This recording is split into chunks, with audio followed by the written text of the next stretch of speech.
Well, hello everybody. Welcome to another market update. Andy Tuttle here with the Tuttle Group at Cross Country. I'm going to try to be brief, but you know I'm not great at brevity. But here we go. We're going to talk about the market. We're going to talk about a couple of strategies I think are going to help you, and we've already seen help our clients know that you can afford the home and be in a position to automatically get some better terms when those do come eventually, and we're going to back that up with some data right now. So take a deep breath. Let's get into it. Now, I'm recording this video on a Wednesday. You're not going to get it until Friday. So I'm recording this after the ADP payroll report came out, which showed a little higher than expected job gains, but that was all for some reason in hospitality and leisure in the Pacific region. Most of those jobs created were. There were actually a lot of losses in other job sectors around the country. So it's something that we just have to watch and look out for. I'm doing this before the Fed meeting, which they will definitely raise it 75 basis points today on the Fed rate hike, but they may be talking about not raising it 75 basis points in December. It may go down to 50 basis points, and we may see a rally because of that. You can watch my other videos at thetuttlegroup.com/welcome or the YouTube channel to kind of get some more stuff we have on that data and ROI, return on investment, how to look at a purchase, all that good stuff. Hope it's helpful for you. But today, just know that, hey, the market's volatile. We could see a bond rally. We could see prices fall again. So let's get into the market here, and then we'll come back and talk about a few other things. This is the live trading and mortgage-backed securities that we look at all the time. Going back to May, prices have fallen about 500 basis points. Rates have gone up about 2.5%, but we had a good week this last week. We actually had a rally off the lows, but we're bumping up against this 25-day moving average, and we have not been able to climb over it. So the market movers today and tomorrow, with the jobless claims tomorrow and the Fed meeting today, could definitely see us test back down and rates tick up another 0.375% pretty quickly, or we could bust through this 25 moving day average and test this ceiling of resistance. Either way, we'll keep you posted. But the bigger point here, as far as our talk today, is rates have gone up, right? So in May, according to Freddie Mac, here we go, they were right at, where are we, about 5.25% on a 30-year, right? This is national, 760 credit scores, 20% down or more, and with like 0.3 points roughly, or 0.8 on 30-year. So now, according to the NBA, they are at a Mortgage Bankers Association. They're around 7.25 nationwide. Now, this changes as we know every day. Your credit, the type of property, all 27 factors influence the rate. But this is a good range so that you have some framework for what we're going to discuss today. Okay. The other piece of this that is going to tie all in, I'm just going to rapid fire these and then we'll get into it, is that mortgage rates, Fannie Mae believes that mortgage rates are going to fall to about 4.5%.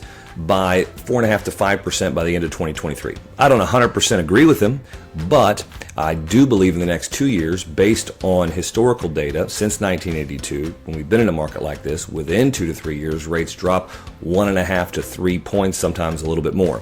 So there is a lot of data to back this up, and this is how we're going to frame our strategy and your strategy to help you combat what's going on in the market and feel good about it, right? So pull my little face over here, but it'll be smaller now. Hello, I'm very small.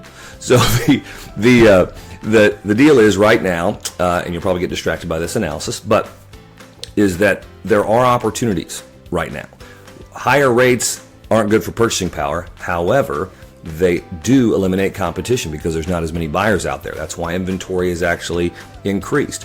Last year, there were only 2% of sales contracts that had seller concessions on them. Now, recent data says there's about 42% of contracts that have seller concessions on them. People aren't bidding 110, 120, 130% of list price. So there are actually many opportunities out there for you to go get the home you really want, as opposed to the last couple of years where you're just getting the house you get because there's 1,000 offers on each property and you're just trying to get in one because you got to move, right? Also, the Golden Triangle here in Texas, we always do well comparatively to the rest of the country. In recessions, there's a lot of demand here, and we've got a lot of migration here, a lot of businesses already here that have already slated tens of thousands of people to be moving in to our area over the next several years anyway. So you're in a great spot to weather a storm here, all right? Getting into this, and hopefully some opportunities that will help. And this helps if you're looking to buy, and I would encourage you, if you're thinking about selling, this is a great strategy to talk to your realtor about, and realtors listen too, because this is a great strategy to talk to your sellers about when we get to the end here. So in May, for context, using the rates we just discussed, $500,000 purchase with 10% down, around 5.25% rate, about a $2,500 payment, principal and interest only. We're not principal and interest, not property taxes or homeowners insurance, right? It does include mortgage insurance on this, but it gets more complicated, and I want to try to keep it simple. So with that $2,500 payment, roughly $56,000, $57,000 cash to close. Same home today with rates here, payment goes up to $3,100. That's $600 more a month. That's a big jump, right? That's what has people concerned. It makes sense. So what do you do about it? Well, there's a couple of options you have. One, you can drop the price, either buy a smaller home, right, or ask the seller to drop the price, $90,000. Probably is not going to happen, and sellers, you don't want to drop your price $90,000. It hurts values of the neighborhood, right, and it's not what you want to do. So, but if you wanted to keep around the same payment with the same budget, that's where you'd be. So what's another option? This is where we introduce the Inflation Buster combined with the Lock and Drop program. So the Inflation Buster is just my way to help you narratively understand the 2-1 buy down, because that's what it's really doing. It's just helping you ride out the inflation challenge that we're going to have for the next few years, right? And so $500,000, 2% in seller concessions gets you a 2% lower rate. Makes it easy. We're seeing seller concessions for the seller, instead of having to drop the price $90,000 to just provide $10,000 in seller concessions to help you get the same payment. That's a no-brainer, right? And actually can happen, right? And so with that, you get a 5.25% rate the first year, goes up to 6.25% the second year, and then it goes to the fully indexed 7.25% rate the third year. However, like we just looked at Fannie Mae, and we go back to the results, the history from 1982, you're most likely going to be refinancing in 2023 or 2024. So with that elephant in the room that we're going to get out of here, we know rates are higher. What do we do about it? This is what you do about it.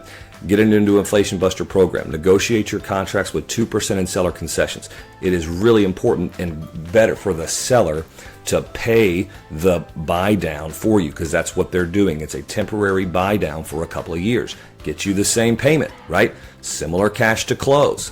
Loans are just a little bit more expensive now to get that 5.25%, and that'll change, but you're in the same ballpark of budget, right?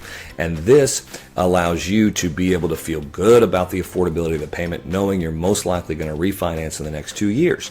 Well, that's where the lock and drop comes in, because, man, I've been doing this 21 years. I know how this stuff is, and I know it's painful, and so we want to help show you some grace and show you we appreciate you by automatically refinancing you when rates drop enough to make the refinance make sense. Now, for those of you who have worked with me before, you know that the metric is always a refinance. The savings of a refinance must make up for the cost of the loan in the minimum of 3 years. The goal is 2 years. Well, it's going to be a lot easier for you to make up those costs, because we're going to automatically do it at no cost for you, right? We are not going to charge any of the lender costs on this, and make sure it's as easy and as inexpensive for you as possible to help you get the home you really want, instead of the home only the home you could get, again, and be able to feel comfortable that there's a plan and an exit strategy to get you into some better terms. Now, there's a lot of other strategies that we'll be talking to you one-on-one with this based on your specific situation, but I want you to have some hope here. There are ways to afford the same home, get yourself in a good position, weather the storm, and keep capital. Again, you can put more down.